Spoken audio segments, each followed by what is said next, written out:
Okey, saya nak tanya satu soalan boleh? Ramadan dah bermula kan? Ramadan dah start dah kan? Betul. Okey. So ada tak kata-kata ataupun ayat nak bagi dekat orang yang seterusnya? Selamat menyambut bulan puasa je lah.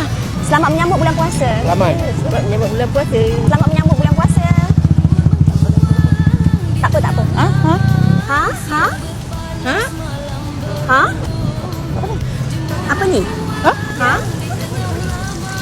Mutabak mini, ada mutabak ayam dengan daging. Mutabak mini. Ada mutabak daging dengan mutabak daging juga. Mutabak mini?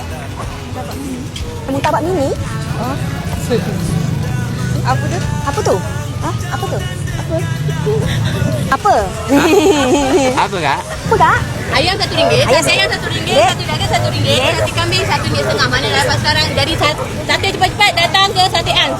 Sate ayam ada, sate daging pun ada, sate kambing pun ada.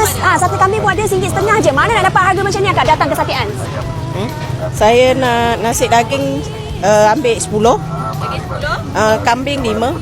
kambing 5. Daging 10, kambing 5. Ha? Jagung apa? Ha? Apa? Jagung? Apa jagung? Ha? Apa? Jagung?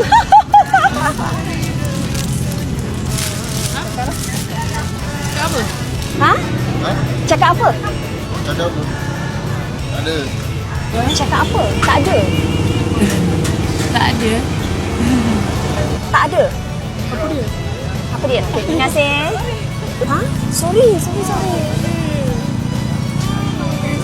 Ha? No.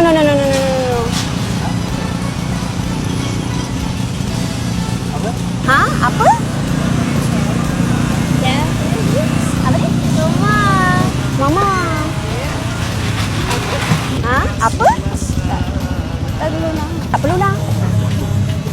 Ha? Ha? Nama buka.